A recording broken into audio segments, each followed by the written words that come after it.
네, 오늘 말씀 빌립보서 1장 1절 2절 우리 같이 봉독하겠습니다.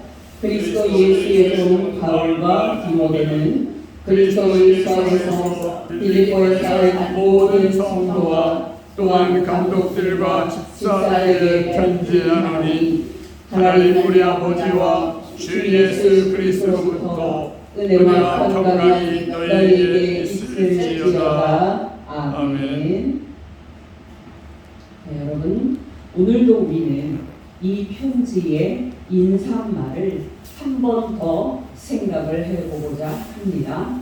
먼저 여러분 주목해야 될 점은 사도 바울이 은혜와 평강의 근원 되시는 하나님을 말할 때 삼위일체 하나님으로 말한다는 사실입니다. 여러분이 알다시피 하나님을 믿는 신앙은 유대교와 또 이슬람교도 가지고 있습니다. 그러나 여러분 기억하시기 바랍니다. 그들이 믿는 하나님은 삼위일체 하나님이 아닙니다. 그들은 유일신을 믿을 뿐입니다. 이슬람교인뿐만 아니라 유대인들은 하나님에게 아들이 있다는 기독교의 신앙을 신성모독이라고 생각을 합니다. 여러분이 알다시피 예수님을 하나님의 아들로 믿는 이 기독교 신앙은 유대교에서 나온 신앙입니다. 여러분 오해하지 마시기 바랍니다. 하나님을 믿는 유대교의 신앙은 사람들이 생각해서 만든 신앙이 아닙니다. 창세기 12장을 보면 잘 기록이 되어 있는데요. 이 신앙은 하나님께서 아브라함이라는 사람에게 나타나셔서 당신을 계시함으로써 시작된 신앙입니다. 바로 이 아브라함으로부터 시작된 것이 하나님을 믿는 유대교입니다. 여러분, 우리는 구약 성경을 읽어보면 하나님께서 아브라함과 또 그의 자손들인 유대인들을 모든 만민 중에서 특별히 사랑하셨다 하는 것을 확인할 수 있습니다. 여러분 생각해 보십시오. 하나님께서 아브라함에게 나타나셨을 때 모든 사람처럼 아브라함도 하나님을 모르는 사람이었고 또 우상을 섬기던 사람이었습니다. 그런 그에게 하나님이 나타나셔서 당신이 하나님이심을 계시하는 그런 축복을 주신 겁니다. 그래서 아브라함이 하나님을 알게 됐고 하나님을 믿게 된 것입니다. 여러분 또 사도행전 7장을 보면 기독교 역사의 최초의 순교자인 스데반이 유대인의 공회 앞에서 말한 설교가 나오는데요. 당연하겠습니다만은 스데반은 유대교의 역사를 서술을 할 때 그 시작인 아브라함부터 시작을 합니다. 사도행전 7장 2절에서 4절입니다. 스데반이 이르되 여러분 부영들이여 들으소서. 우리 조상 아브라함이 하란에 있기 전 메소포타미아에 있을 때에 영광의 하나님이 그에게 보여 이르시되 내 고향과 친척을 떠나 내가 내게 보일 땅으로 가라 하시니 아브라함이 갈대아 사람의 땅을 떠나 하란에 거하다가 그의 아버지가 죽음에 하나님이 그를 거기서 너희 지금 사는 이 땅으로 옮기셨느니라. 여호수아가 소천하기 전에 이스라엘 족속에게 한 고별 설교의 시작을 읽어드립니다. 여호수아서 24장 1절에서 3절입니다. 여호수아가 이스라엘 모든 지파를 세겜에 모으고 이스라엘의 장로들과 그들의 수령들과 재판장들과 관리들을 부르매 그들이 하나님 앞에 나와 선지라. 여호수아가 모든 백성에게 이르되 이스라엘의 하나님 여호와께서 이같이 말씀하시기를 옛적에 너희 조상들 곧 아브라함의 아버지 나홀의 아버지 데라가 강 저쪽에 거주하여 다른 신들을 섬겼으나 내가 너희의 조상 아브라함을 강 저쪽에서 이끌어내어 가나안 온 땅에 두루 행하게 하고 그의 씨를 번성하게 하려고 그에게 이삭을 주었으며. 또 느헤미야 선지자의 설교입니다. 느헤미야서 9장 7절입니다. 주는 하나님 여호와시라. 옛적에 아브라함을 택하시고 갈대아 우르에서 인도하여 내시고 아브라함이라는 이름을 주시고. 무슨 뜻입니까 여러분?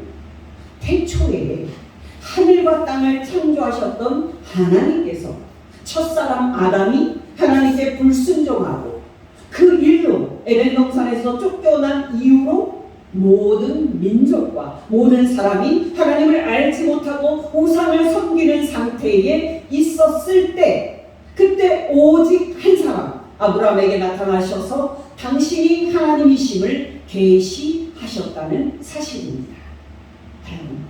우리는 구약 성경과 또 신약 성경을 읽을 때 하나님께서 모든 민족 중에서 아브라함과 그의 자손들인 유대인들을 특별히 사랑하신 하나님의 은혜를 잊을 때가 많습니다만은, 하나님께서는 아브라함과 그의 자손들인 유대인들에게만 당신이 하나님이심을 계시하는 축복을 주셨습니다. 놀랍지 않습니까? 구약시대 내내 아브라함의 연대를 기원전 2000년경으로 잡는다면 구약시대 2000년 동안 세상의 모든 민족이 하나님을 알지 못하고 우상을 섬기고 있을 때에 하나님은 오직 아브라함과 그의 자손들인 유대인들에게만 당신이 하나님 되신다는 계시와 당신의 말씀을 주셨습니다. 정말 놀라운 은혜가 아닐 수가 없습니다. 여러분, 이 시점에서 중요한 말씀을 드리지 않을 수가 없는데요. 여러분, 이 세상에서 가장 큰 축복은 뭡니까? 말할 필요 없이 하나님을 아는 것입니다. 구약시대 동안에 아브라함의 자손들인 유대인들에게만 계시되었던 이 복된 지식을 저와 여러분이 지금 가지고 있다는 사실입니다. 이야기를 더 전개를 해보겠습니다. 여러분이 알다시피 사도 바울은 유대인이었습니다. 근데 여러분, 유대인이었던 사도 바울은 인사말에서 하나님을 말할 때 뭐라고 말하고 있습니까? 그가 하나님만 말하고 있습니까? 놀랍게도 그는 하나님과 예수님을 함께 말하고 있습니다. 더 놀라운 것은 여러분, 하나님과 예수님의 관계입니다. 놀랍게도 사도 바울은 하나님과 예수님을 신성에 있어서 동격으로 말하면서 하나님을 아버지로 말하고 예수님을 주 예수 그리스도로 말하고 있습니다. 오늘 보면 2절입니다. 하나님 우리 아버지와 주 예수 그리스도로부터 은혜와 평강이 너희에게 있을지어다. 놀랍지 않습니까? 놀랍게도 유일신을 믿었던 유대인이었던 사도 바울이 삼위일체 하나님을 믿는 신앙 고백을 하고 있는 겁니다. 고린도후서 13장 13절에 사도 바울의 완전한 삼위일체 신앙 고백이 있습니다. 이 신앙 고백을 따라서 오늘날 목사들이 축복 기도를 하는 건데요. 고린도후서 13장 13절입니다. 주 예수 그리스도의 은혜와 하나님의 사랑과 성령의 교통하심이 너희 무리와 함께 있을지어다. 이 세상에서 가장 귀한 지식은 뭡니까? 말할 필요 없이 예수님을 아는 지식입니다. 정확하게 말한다면 바로 예수께서 하나님 아버지와 동등한 하나님의 아들이심을 믿는 지식입니다. 여러분, 저는 이 지식을 생각할 때마다 놀라게 되는데요. 2000년 전에 유대 땅에서 십자가에 못 박혀 죽으셨던 예수께서 하나님과 동등한 신이셨다는 이 사실은 너무나도 놀라운 사실입니다. 더 나아가서 저와 여러분이 하나님의 아들 예수 그리스도를 믿는 것은 무엇과도 바꿀 수 없는 축복이라는 사실입니다. 그렇다면 여러분, 유일신을 믿는 유대인이었던 사도 바울이 어떻게 해서 삼위일체 하나님을 믿게 되었는지 묻지 않을 수가 없습니다. 여러분이 소위 마태, 마가, 누가, 요한 4개의 복음서를 읽어보시면 아시겠지만은 예수님은 공생의 동안에 유대인들과 치열하게 싸우셨습니다. 유대인들은 하나님은 한 분이라고 말하고 예수님은 당신이 하나님과 동등한 아들 신이라고 말하니까 사복음서는 예수님의 신성을 놓고 유대인들과의 사이에 있었던 치열한 논쟁을 보여줍니다. 여러분, 이 치열한 논쟁의 끝은 어땠습니까? 바로 유대인들이 예수님을 자칭 신이라고 주장을 한다면서 신성모독죄로 정죄를 하고 십자가에 못 박아 죽임으로써 그 논쟁이 끝났습니다. 예수님의 마지막 재판 장면입니다. 마태복음 26장 63절에서 68절입니다. 예수께서 침묵하시거늘 대제사장이 이르되 내가 너로 살아계신 하나님께 맹세하게 하노니 내가 하나님의 아들 그리스도인지 우리에게 말하라. 예수께서 이르시되 내가 말하였느니라. 그러나 내가 너희에게 이르노니 이후에 인자가 권능의 우편에 앉아있는 것과 하늘 구름을 타고 오는 것을 너희가 보리라. 이에 대제사장이 자기 옷을 찢으며 이르되 그가 신성모독하는 말을 하였으니 어찌 더 증인을 요구하리요. 보라, 너희가 지금 이 신성모독하는 말을 들었도다. 너희 생각은 어떠하냐. 대답하여 이르되 그는 사형에 해당하니라 하고 이에 예수의 얼굴에 침 뱉으며 주먹으로 치고 어떤 사람은 손바닥으로 때리며 이르되 그리스도야 우리에게 선지자 노릇을 하라. 너를 친 자가 누구냐 하더라. 유대인들은 자신을 하나님과 동등한 아들 신이라고 주장을 하는 예수님을 신성모독죄로 유죄 판결을 해서 십자가에 못 박혀 죽이면은 이 논쟁이 끝날 줄로 알았습니다. 근데 여러분, 결코 생각해보지 못했던 놀라운 일이 일어났습니다. 바로 예수께서 죽은 지 3일 만에 다시 살아나신 겁니다. 여러분, 예수께서 십자가에 못 박혀 죽으셨다가 3일 만에 다시 살아나셨다는 것은 우리를 구원하는 그 복음의 핵심인데요. 이 시간에는 예수께서 다시 살아나신 것의 가장 중요한 의미만 말씀을 드립니다. 단도직입적으로 말씀을 드려서 예수께서 3일 만에 다시 살아나신 것은 하나님께서 예수님을 다시 살리신 건데요.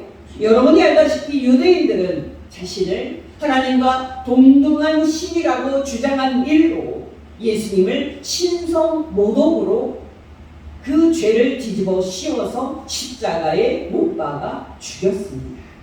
그러나 하나님께서는 자기의 신성을 주장한 예수님을 다시 살리심으로써 그 유대인들의 판결은 틀렸고 예수님의 주장이 맞다고 만천하에 선언을 하셨습니다.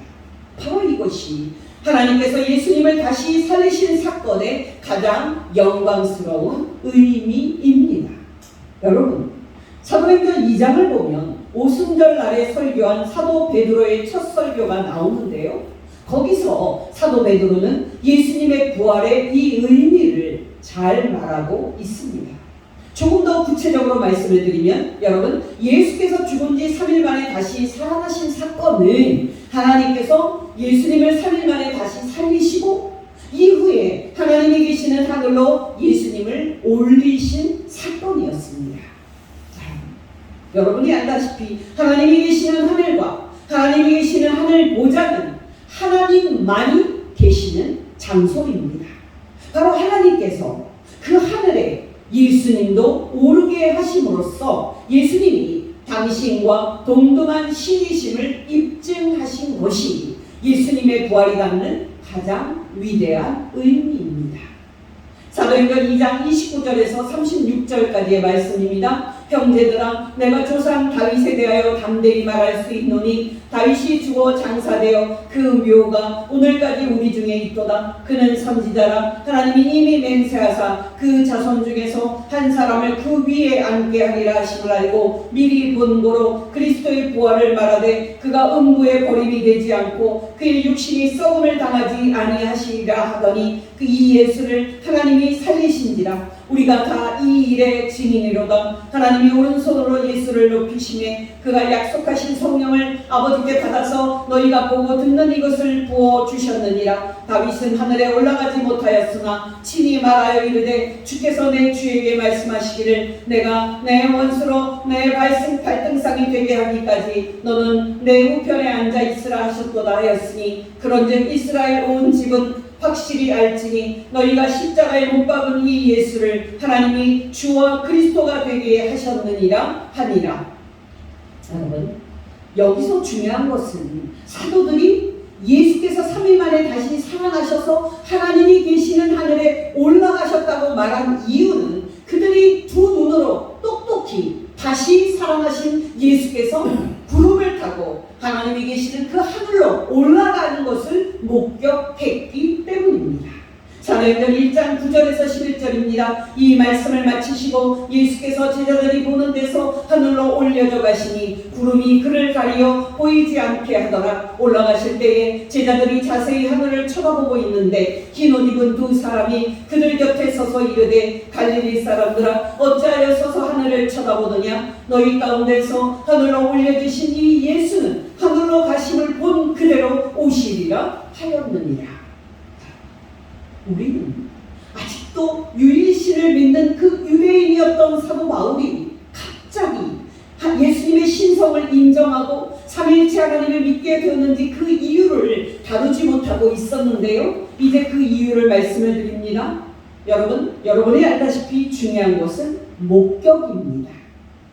나중에 사도가 되는 바울이라는 사람은 신약 성경 사도행전 7장에서 처음 등장을 하는데요. 바로 첫 순교자 스데반의 순교 장면에서 그가 처음으로 등장을 합니다. 중요한 것은 여러분, 스데반도 예루살렘 공회 앞에서 유대인들에게 그들이 죽인 예수를 하나님이 다시 살리셨고 지금 예수께서 하나님이 계시는 하늘 보좌에 하나님과 함께 앉아 있다고 말했다는 사실입니다. 당연히 스데반의 이 말은 유대인의 입장에서는 신성을 모독하는 말이었고 결국 스데반은 돌에 맞아 죽습니다. 근데 여러분, 스데반은 예수께서 하늘에 하나님과 함께 지금 앉아 계시는 신이라고 말할 때 그가 생각으로 지어내서 말했습니까? 천만의 말씀입니다. 그가 본 것을 말한 것이었습니다. 사도행전 7장 55절에서 60절입니다. 스데반이 성령 충만하여 하늘을 우러러 주목하여 하나님의 영광과 및 예수께서 하나님 우편에 서신 것을 보고 말하되 보라 하늘이 열리고 인자가 하나님 우편에 서신 것을 내가 보노라 한데 그들이 큰 소리를 지르며 귀를 막고 일제히 그에게 달려들어 성 밖으로 내치고 돌로 칠세 증인들이 옷을 벗어 사울이라는 청년의 발 앞에 두니라. 그들이 돌로 스데반을 치니 스데반이 부르짖어 이르되 주 예수여 내 영혼을 받으시옵소서 하고 무릎을 꿇고 크게 불러 이르되 주여 이 죄를 그들에게 돌리지 마옵소서 이 말을 하고 자니라.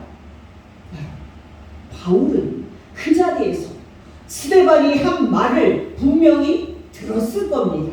분명히 바울은 예수께서 지금 하나님이 계시는 하늘 보좌에 함께 앉아 있는 것을 보고 있다는 그 스데반의 말을 들었을 것입니다.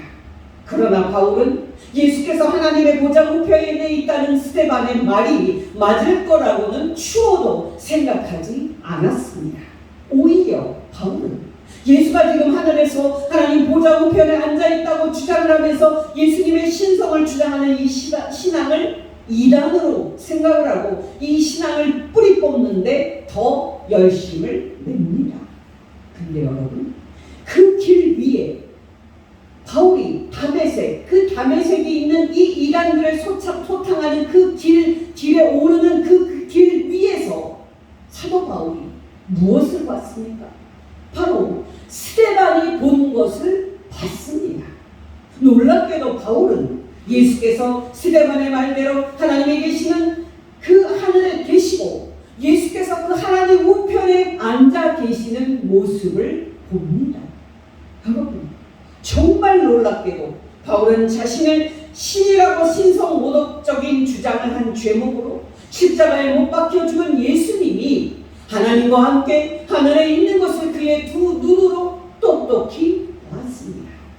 사도행전 9장 3절에서 9절입니다. 사울이 길을 가다가 다메섹에 가까이 이르더니 고련히 하늘로부터 빛이 그를 둘러 비추는지라. 땅에 엎드러져 들으매 소리가 있어 이르시되 사울아 사울아 내가 어찌하여 나를 박해하느냐 하시거늘 대답하되 주여 누구시니까 이르시되 나는 내가 박해하는 예수라. 너는 일어나 시내로 들어가라. 네가 행할 것은 내게 이를 자가 있느니라 하시니 길을 같이 가던 사람들은 소리만 듣고 아무도 보지 못하여 말을 못하고 서 있더라. 사울이 땅에서 일어나 눈은 떴으나 아무것도 보지 못하고 먹지도 마시지도 아니하니라. 얼마나 강한 빛이었으면 하늘에 있는 예수님의 그 빛이 바울에게 비추니까 바울은 즉시 실명을 합니다. 그리고 너무 큰 충격에 그는 먹고 마실 생각도 하지 못하고 3일 동안 아무것도 못한 채 얼어서 보냅니다.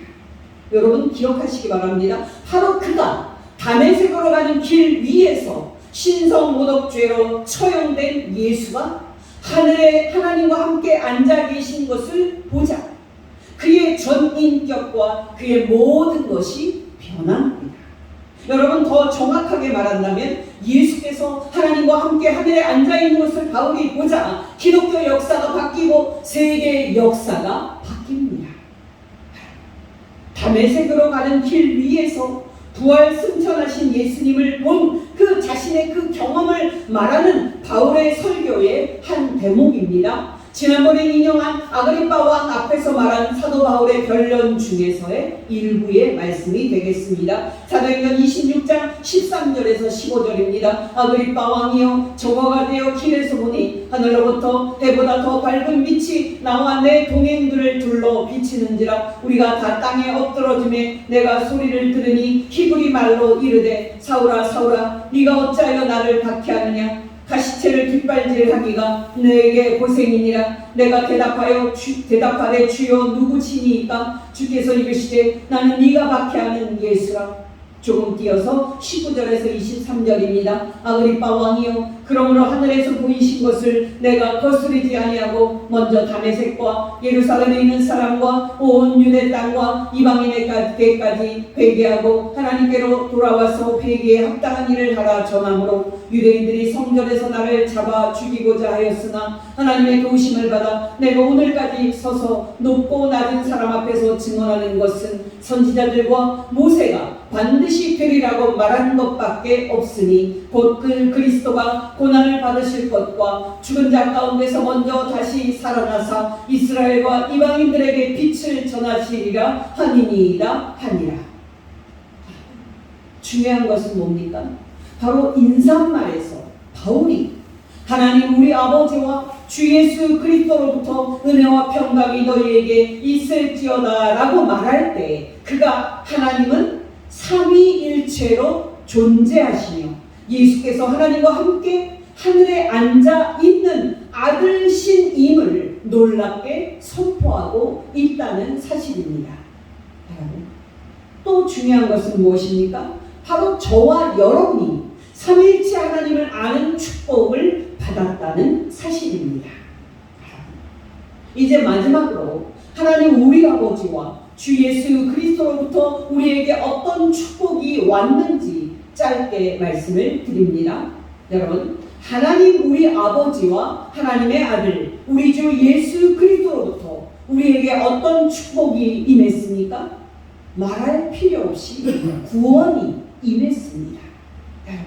인사말에서 사도 바울은 구원을 은혜와 평강이라는 말로 바꿔서 말하고 있습니다. 여러분께 질문 드립니다. 여러분, 하나님 우리 아버지께서 우리를 어떻게 구원을 하셨습니까? 바로 은혜로 구원을 하셨습니다. 여러분 아시죠? 은혜라는 말은 우리가 한 것이 하나도 없는데 하나님께서 우리를 거저 구원을 하셔서 천국에 들어가는 축복을 주신 것을 나타내는 말입니다. 여러분 더 정확하게 말한다면 하나님의 그 무서운 진노와 심판을 받을 것밖에 없는 죄인인 우리를 하나님께서 은혜로 값없이 구원하셨다는 사실입니다. 에베소서 2장 8절입니다. 너희는 그 은혜에 의하여 믿음으로 말미암아 구원을 받았으니 이것은 너희에게 난 것이 아니요 하나님의 선물이라. 에베소서 2장 4절 5절입니다. 긍휼에 풍성하신 하나님이 우리를 사랑하신 그 큰 사랑을 인하여 허물로 죽은 우리를 그리스도와 함께 살리셨고. 여러분, 우리가 오래 신앙생활을 하다 보면은 하나님의 은혜로 우리가 구원받았다는 사실을 잊는 경향이 있습니다. 또 우리가 어떻게 뭐라도 해야 하나님께 사랑을 받고 구원을 받는 것처럼 우리의 마음에 뭔가 해야 된다는 그런 의무감 그리고 무거운 부담감만 남는 경향이 있습니다. 여러분 기억하시기 바랍니다. 우리가 장차 천국에 들어가서 거룩하신 하나님 앞에 영생을 얻을 수 있는 것은 철저히 하나님의 은혜 때문입니다. 그러므로 여러분 날마다 생활을 할 때 우리를 구원하시는 은혜를 부어주신 하나님을 잊지 마시고 하나님의 은혜를 생각할 때마다 하나님 아버지와 예수 그리스도께 감사와 찬양을 올려드리는 복된 성도 되시기를 예수 이름으로 축원합니다. 그렇다면 여러분 하나님께서 은혜로 우리에게 주신 구원의 내용은 무엇입니까? 바로 평안입니다. 여러분 하나님께서 우리에게 은혜로 주신 평안은 두 가지인데요. 첫째는 객관적인 평안입니다. 여러분 기억하시기 바랍니다. 우리는 예전에는 하나님의 그 심판과 진노의 대상이었지만 이제는 우리에게 영원히 하나님의 심판과 진노가 제거가 됐습니다. 어떻게 해요? 바로 우리 주 예수 그리스도의 죽으심으로 통해서입니다. 로마서 5장 8절에서 11절입니다. 우리가 아직 죄인 되었을 때에 예수 그리스도께서 우리를 위하여 죽으심으로 하나님께서 우리에게 대한 자기의 사랑을 확증하셨느니라. 그러면 이제 우리가 그의 피로 말미암아 의롭다 하심을 받았으니 더욱 그로 말미암아 진노하심에서 구원을 받을 것이니 곧 우리가 원수 되었을 때에 그의 아들의 죽으심으로 말미암아 하나님과 화목하게 되었은즉 화목하게 된 자로서는 더욱 그의 살아나심으로 말미암아 구원을 받을 것이니라. 그뿐 아니라 이제 우리로 화목하게 하신 우리 주 예수 그리스도로 말미암아 하나님 안에서 또한 즐거워하느니라. 여러분 기억하시기 바랍니다. 이미 저와 여러분은 예수 그리스도의 죽으심으로 말미암아 하나님과 화목한 자들이고 하나님은 이미 우리의 아버지가 되셨고 우리는 이미 하나님의 아들들이 됐습니다. 그러므로 여러분 혹시나 여러분 자신이 장차 천국에 들어가지 못하는 것은 아닌가 염려하지 마시기를 바랍니다. 왜 그렇습니까? 우리는 이미 우리 주 예수 그리스도의 죽으심으로 말미암아 하나님과 화목하게 됐고 하나님과 평화를 얻은 자들이기 때문입니다. 중요한 것은 이 객관적인 평안으로 인해서 주관적인 평안도 우리에게 이미 주어져 있다는 사실입니다. 로마서 5장 1절입니다. 그러므로 우리가 믿음으로 의롭다 하심을 받았으니 우리 주 예수 그리스도로 말미암아 하나님과 화평을 누리자. 어떠십니까 여러분? 여러분 요즘 평안하십니까? 여러분 오해하지 마시기 바랍니다. 저는 여러분이 살림살이가 조금 나아져서 평안한지 그것을 묻는 게 아닙니다. 또 여러분의 건강이 회복이 되어서 여러분에게 평안이 좀 생겼는지 하는 것을 묻는 게 아닙니다. 또 여러분에게 요즘 좋은 일이 많이 생겨서 평안이 있는지 묻는 게 아닙니다. 우리 주 예수 그리스도의 십자가 죽음으로 하나님의 진노와 심판이 영원히 여러분에게서 제거가 됐고 이제 영원히 여러분이 하나님과 평화를 이루고 있다는 사실로 평안을 누리고 있는지를 묻고 있는 겁니다. 기억하시기 바랍니다. 예수 그리스도를 믿는 저와 여러분은 이 세상에서 어떤 일이 일어나든지 또는 우리 개인의 삶에서 어떤 일이 일어났는지 항상 기뻐하고 평안할 수 있는 이유가 있는 사람들입니다. 바로 우리가 하나님의 은혜로 하나님의 아들 우리 주 예수 그리스도의 죽으심으로 하나님의 심판에서 벗어나서 천국을 상속할 하나님의 자녀들이 된 것입니다. 아멘. 여러분께 권면 드립니다. 아무리 바쁘더라도 날마다 생활을 할 때 여러분을 은혜로 구원하신 하나님 아버지와 주 예수 그리스도를 묵상하시기를 바랍니다.